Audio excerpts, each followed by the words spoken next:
नमस्कार साथियों, मैं सुशील यादव हमारी परीक्षा यूट्यूब चैनल पर आप सभी का स्वागत करता हूं, अभिनंदन करता हूं। दोस्तों, उम्मीद करता हूं स्वास्थ्य सभी का बहुत अच्छा होगा और तैयारी सभी की बहुत अच्छी चल रही होगी। साथियों, अगर मैं बात करूं आज की वीडियो जो है वो आपके एग्जाम जो ग्रुप डी का हुआ है 17 तारीख को, यानी पहली शिफ्ट के एग्जाम के जीके के क्वेश्चन में आप सभी के सामने लेके पेश हुआ हूं।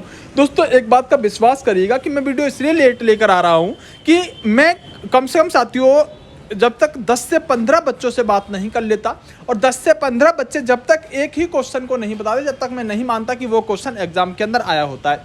यानी कि साथियों, बहुत सारे बच्चों से बात करके बिल्कुल सटीक क्वेश्चन मैं आपके सामने लेकर आता हूं, इसलिए मैं क्वेश्चन लेट लेकर आता हूं और जीके का ही एनालिसिस मैं आपको देने का काम करूंगा। और 100% दावे के साथ कह सकता हूं कि 100% रियल क्वेश्चन मैं जीके के लाकर आपके सामने पेश करूंगा, क्योंकि जो जितनी जल्दबाजी में क्वेश्चन लेकर आ रहे हैं, मैंने देखा है कि वह साथियों वास्तव में पेपर के अंदर क्वेश्चन आया ही नहीं है, लेकिन उसका एनालिसिस लोग कराने से लग रहा है। उसका कोई फायदा नहीं है। बिल्कुल एक ऑथेंटिक डाटा बच्चे को दिया जाना चाहिए। जो क्वेश्चन वास्तव में आया वह बच्चे तक पहुंचना चाहिए। जो आज पेपर देकर आए वो ईमानदारी से कमेंट करके बताएगा क्या यही क्वेश्चन आए थे या कुछ और क्वेश्चन थे। वो सारे बच्चे एक बार कमेंट करके जरूर बताइएगा। चलिए साथियों, क्वेश्चनों को शुरू करते हैं। दोस्तों, पहला क्वेश्चन था जो हमारे एड्स से संबंधित था, यानी एड्स की फुल फॉर्म इसने पूछी थी। एड्स की फुल फॉर्म पूछी थी, आप सभी जानते होंगे एक्वायर्ड इम्यूनी डिफिशिएंसी सिंड्रोम जो होता है, ये आपके एड्स की फुल फॉर्म होती है। एक साथियों नदी, यानी ज्योग्राफी पर एक नदी से क्वेश्चन था जिसमें यह पूछ रखा था कि जो पेरियार नदी है वो कहाँ से निकली है, कहाँ से निकली। देखिए साथियों, जब मैं कह रहा हूँ कि पेरियार पर एक क्वेश्चन पूछा है तो बच्चा ऐसा नहीं है कि 100% ये बता पाए कि कहाँ से निकली है, ऐसा पूछा गया है। हो सकता है कि पेरियार नदी किस राज्य में बहती है ऐसा क्वेश्चन हो, लेकिन पेरियार पर एक क्वेश्चन था तो आप ध्यान रखेंगे साथियों, ये आपकी केरल राज्य से निकलने का काम करती है, वहां बहती है। एक क्वेश्चन था साथियों आपके सामने, जो आपके सामने आ रहा है, प्रथम पंचवर्षीय योजना के समय योजना आयोग के अध्यक्ष कौन थे। तो जो योजना आयोग होता है साथियों, अब तो नीति आयोग कर दिया गया, लेकिन उसके पीएम जो होते हैं वही उसके अध्यक्ष होते हैं। वैसे हेराल्ड डॉमर के मॉडल पर आधारित थी, मैंने आपको ये क्वेश्चन करा रखा था। और अध्यक्ष कौन होंगे तो साथियों उस समय आपको पता 1951 से शुरू हुई थी, तो निश्चित सी बात है पंडित जवाहरलाल नेहरू इस समय योजना आयोग के अध्यक्ष रहे होंगे। अगला क्वेश्चन है साथियों, 2021 के वर्ल्ड चैंपियनशिप जो हुई थी कुश्ती की, उसमें रजत पदक जीतने का काम किसने किया था। एक क्वेश्चन ऐसा पूछा गया था, तो अंशुम मलिक ने, किसने, अंशुम मलिक ने साथियों यहाँ पर रजत पदक जीता था। ये भी क्वेश्चन आप सभी को पता होगा, एक शानदार सा क्वेश्चन था। अगले क्वेश्चन की तरफ चलते हैं। जैन धर्म का जो जीन शब्द होता है जैन धर्म का, उसका अर्थ क्या होता है। तो जैन धर्म में जीन शब्द का अर्थ क्या होता है, ऐसा क्वेश्चन था। विजेता ये मैंने आपको क्वेश्चन करा रखा था। अगला क्वेश्चन था साथियों, पहली बार 1952 में राष्ट्रीय आय की गणना किसने की थी। तो सन दे रखा 1952, क्योंकि आप यहाँ पर दादा भाई नौरोजी नहीं लगाएंगे। 1952 दे रखा, तो CSO केंद्रीय सांख्यिकी संगठन कहते हैं, इसने राष्ट्रीय आय की गणना करने का काम किया था। बिल्कुल सही आपने आंसर दिया होगा। आप सभी लोग अच्छी तरह से इससे परिपक्व होंगे।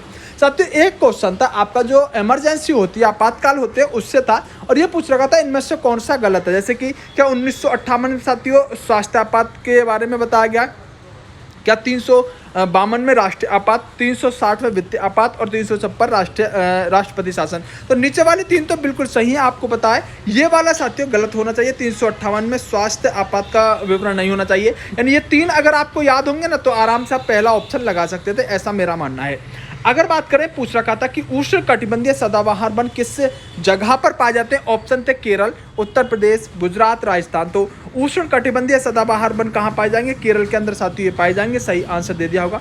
एक मैंने नृत्य की वीडियो डाल रखी थी, अभी तक अगर हम नहीं देखी हो तो देख लीजिएगा। 100% एक क्वेश्चन साथियों नृत्य से फंसेगा ही फंसेगा। हमारी परीक्षा पर वीडियो डाल रखी है, जाकर देख लीजिएगा। तो एक चोकलाऊ त्योहार था जिसमें अरुणाचल प्रदेश और उत्तर प्रदेश दोनों ही ऑप्शन में दिए गए थे। मेरे हिसाब से अरुणाचल प्रदेश सही होना चाहिए। आप बताइएगा आपने इसका आंसर क्या दिया है। अगला क्वेश्चन था साथियों, जिन महिलाओं ने पढ़ाई छोड़ दी है उनके लिए इंडिया और यूनेस्को ने कौन सी योजना चलाई है दोबारा पढ़ाई को बढ़ावा देने के लिए। तो बालिका विद्यालय योजना थी जो साथियों ये चलाई गई थी। ये अगर ऑप्शन में होगा तो सही उत्तर होगा। अगला क्वेश्चन था, मांग बढ़ती है तो उसका वक्र होता है। वक्र यानी तो ऊपर उड़ता है, गिरता है या समान रहता है। जब मांग बढ़ती है तो साथियों वक्र का क्या होता है, तो आपको बताना होगा कि यह गिरता है या बढ़ता है। तो एक ग्राफ से क्वेश्चन था, हम ये कह सकते हैं। इकोनॉमिक्स का क्वेश्चन है साथियों ये। इनमें से कौन सा सही है, इनमें से कौन सा सही का जगह आएगा, कौन सा सही नहीं है। तो देखें तो उष्णकटिबंधीय रेखा यानी कि 80 डिग्री पूर्वी पश्चिमी देशांतर या फिर हम बात करें साथियों उष्णकटिबंधीय रेखा एक दूसरे के समांतर होती हैं, एक दूसरे को नहीं काटती हैं लिखा हुआ होगा। तो साथियों इसके अंदर जो आंसर बता रहे हैं बच्चे कुछ ऐसे ऑप्शन थे और इसमें 80 डिग्री पश्चिमी देशांतर जो था ये आंसर होना चाहिए, जो अभी तक मुझे बच्चों ने बताया था। साथियों ये क्वेश्चन बड़ा अच्छा लगा और ये क्वेश्चन लेखपाल के अंदर भी पूछा गया था। दांडी यात्रा से सविनय अवज्ञा आंदोलन से एक क्वेश्चन बनता ही बनता। देखो क्वेश्चन क्या था, लेखपाल के अंदर ये क्वेश्चन पूछा गया था कि कह सकते हैं कि सविनय अवज्ञा आंदोलन था वो कहाँ से शुरू हुआ। तो कुछ बच्चों ने दांडी लगाया था, कुछ साबरमती लगाया था, कुछ ऐसा क्वेश्चन था। और सेम क्वेश्चन मतलब उसी से संबंधित एक क्वेश्चन यहाँ पर है कि नमक कानून तोड़ने के लिए 1930 में कौन सा आंदोलन शुरू हुआ। दांडी मार्च ऑप्शन में था, सविनय अवज्ञा आंदोलन था, असहयोग था, भारत छोड़ो आंदोलन। देखो भारत छोड़ो आंदोलन का तो काट दो, दांडी मार्च और सविनय अवज्ञा आंदोलन, तो आपके अनुसार कौन सा राइट आंसर होना चाहिए। देखिए मेरे अनुसार 1930 में नमक कानून को तोड़ने के लिए सविनय अवज्ञा आंदोलन होना चाहिए था। ठीक है, असहयोग को भी हम काट सकते हैं। तो इन दोनों में से दांडी मार्च तो हुआ था सविनय अवज्ञा आंदोलन के अंतर्गत, लेकिन आंदोलन तो वो सविनय अवज्ञा ही होगा ना। अगर ऐसा क्वेश्चन पूछा गया है तो इसका आंसर सविनय अवज्ञा होगा।